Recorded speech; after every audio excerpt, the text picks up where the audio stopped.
आज हम सेवाइना के बारे में पढ़ेंगे, जिसका कॉमन नेम सेवाइन और फैमिली कॉर्निफेरी है। आज हम पढ़ेंगे कि बोरिक सेवाइना के बारे में क्या कहते हैं, एलन की नोट्स में इसके बारे में क्या कहा गया है और कैंट के लेक्चर में इसके बारे में क्या क्या कहा गया है। अगर हम एलन की नोट्स की बात करें तो स्टार्टिंग में कॉन्स्टिट्यूशन में इसके बारे में कहा गया है, chronic elements of woman, arthritic pains, tendency to miscarriage especially at the third month। तो इसमें बताया गया है कि थर्ड मंथ में अगर मिसकैरेज होते हैं तो वहाँ पर ये प्रिवेंटिव का काम करेगी, या वुमेंस की एलिमेंट्स हैं या अर्थराइटिक पेन्स हैं। उधर अगर हम जाते हैं बोरिक की तरफ, तो बोरिक इसका स्पेशल एक्शन यूट्रस पे बताते हैं, has a special action on the uterus, also upon serous and fibrous membrane, जिसके कारण इसे गॉट में भी यूज़ करा जाता है। और इसका जो पेन का करेक्टर बताते हैं, डायरेक्शन बताते हैं, from sacrum to pubis. Pain की डायरेक्शंस जो बताते हैं वे from sacrum to pubis, means back to front. दूसरा आगे वे लिखते हैं, इटैलिक्स में लिखते हैं, मेंशन करते हैं, haemorrhages where blood is fluid and clots together. और सेम चीज़ बोरिक भी मेंशन करते हैं, tendency to miscarriage specially at third month and violent pulsations wants window open. Why it wants window opens? Because in Sabina there is aggravation from heat, warm room और too much clothing. They get emulation from in open air. They wants windows open. And in Kant's इस बात को clearly mention करते हैं। और ये एक haemorrhagic remedy है, हेमरेजिक टेंडेंसी होती है जिसमें। और सेम चीज़ आपको सेवाइना को एलन की नोट्स में भी आपको मिलेगी। जो पेन जो है, drawing pain in small of back, जो बैक में जो होगा ड्राइंग पेन होगा from sacrum to pubis in nearly all disease. Allen की नोट्स में इस चीज़ को मेंशन करा गया है कि कोई भी बीमारी हो, सभी में जो पेन जो होगा, पेन की डायरेक्शन जो होगी फ्रॉम सैक्रम टू प्यूबिस होगी।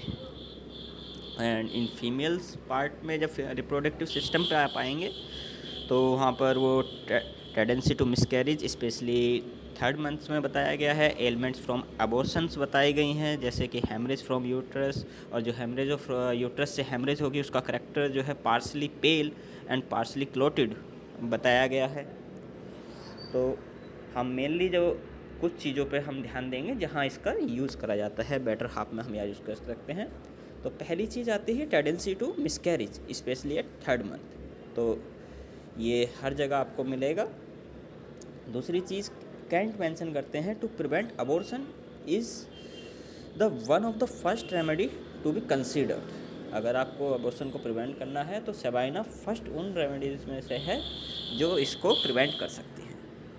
आगे जब हम पढ़ते हैं तो अगर मेंसेस का करेक्टर पढ़ेंगे तो मेंसेस किस तरह के होते हैं। Menses are too early, too profuse, too protracted मतलब लंबे समय तक चलने वाले मेंसेस को प्रोटेक्टेड कहते हैं।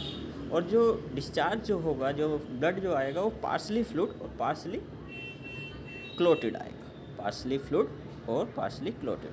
और हर मेंसेस ड्यूरिंग जो पेन होगा फ्रॉम बैक टू फ्रंट, मतलब मीन्स सैक्रम टू प्यूबिस, और या फिर पेन का डायरेक्शन ब्लो अपवार्ड हो सकती है। ब्लो अपवार्ड वाली जो लाइन है वो आपको कैंट में मिलेगी, कैंट में मेंशन कर रखी है। और एलिमेंट्स फॉलोइंग एबॉर्शंस और premature labour, haemorrhage from the uterus हो सकती है, फ्लो पार्सली पेल और red, partly clotted, worse from least motion, often relieved by walking with pain from sacrum to pubis. जो सेवाइना है, और इसमें जो है आपको यूट्रस, अगर किसी के पेशेंट में जैसे अबॉर्शन हुआ या रिसेंट लेबर का केस है, लेबर हुई है, तो उस केस में अगर पेशेंट की यूट्रस में इन्फ्लामेशन है या ओवरीज में इन्फ्लामेशन है आफ्टर अबॉर्शन, तो वहाँ पर भी आप इसको दे सकते हैं। और जैसा कि पहले ही बताया, डायरेक्शन ऑफ पेन्स जो होती है इसकी sacrum to pubis, from back to front means, and from below upward with all haemorrhages. इसके हेमरोइड्स जो होंगे वो भी ब्लीडिंग हेमरोइड्स होंगे। ये वर्ड्स के लिए भी बहुत अच्छी मेडिसिन है। और फिग वर्ड्स होते हैं इसमें, जिनमें इंटॉलरेबल इचिंग और बर्निंग होगी और एक्जुबरेंट ग्रेनुलेशंस भी पाई जाएगी। ये कैंथेरिस के साथ में आप इसको कंपेयर कर सकते हैं। कैंथेरिस के साथ में ये प्रमोट करती है एक्सपल्सन ऑफ मोल्स और फॉर्गन बॉडीज़ फ्रॉम यूट्रस से।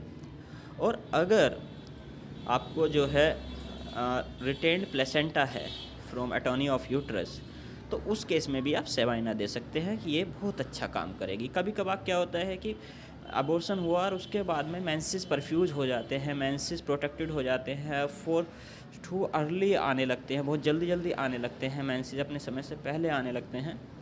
तो उस केस में भी उस टेंडेंसी को सुधारने के लिए भी आप सेवाइना दे सकते हैं। कैंट में इसका बहुत अच्छा जो है कंपैरिजन दे रखा है यूट्राइन हेमरेज के लिए। अगर आप पढ़ेंगे कैंट पढ़ने की कोशिश करेंगे तो कैंट के लेक्चर्स में दे रखा है, कैंट की मैथमेटिका में इसका कंपैरिजन करा हुआ है इपिकैक से, मिलीफोलियम से, सिकल कोर और फॉस्फोरस से। जहाँ वो इपिकैक के लिए बताते हैं कि इपिकैक का कैरेक्टर भी ब्राइट रेड ब्लड होता है और कोपियस होता है सेबाइना की तरह। परंतु इपिकैक में क्या मिलेगा, स्टार्टिंग में जब फ्लो इतना ज़्यादा नहीं होता है, जब इतना ज़्यादा खून नहीं गया हुआ होता है, बॉडी से डिस्चार्ज नहीं हुआ होता है, फिर भी पेशेंट नोजियस और वोमिटिंग फीलिंग महसूस करेगा, नोजियस फील करेगा, फीलिंग ऑफ फेंटनेस होगी, सिंकोप होगा, और जो कमजोरी जो महसूस होगी वो out of proportion to the amount of blood. Same चीज़ मिलीफोलियम में आपको इसका कंपेयर जब उसका करेंगे सेवाइना का कंपेयर यूट्राइन हेमरेज में, तो उसमें कंटिन्यूस फ्लो होता है, ब्राइट रेड ब्लड फ्लो होता है। अब जब सिकल को सिमिलर इसके जैसी मिलेगी आपको, सारी पिक्चर सेम टू सेम इसकी भी, वो भी हीट से एग्रावेट होता है, इसमें भी हीट से एग्रावेट होता है। और परंतु जो ब्लड जो का करेक्टर रंग कलर जो होगा, जब वो डार्क होगा और ऑफेंसिव होगा। वहाँ फॉस्फोरस में जो है कॉपियस ब्राइट रेड ब्लड तो होगा ही, परंतु उसके साथ में जो पेशेंट का पिंस्ड कॉन्टिनेंस होगा, एक्सट्रीमली ड्राई टंग होगी, माउथ ड्राई होगा, वॉयलेंट अनकंट्रोलेबल थर्स्ट होगी, क्रेविंग फॉर आइस वाटर होगी। और अगर फॉर एग्जांपल कैंट ने एक आपके लिए कहें हम सब के लिए एक की नोट्स दे रखा है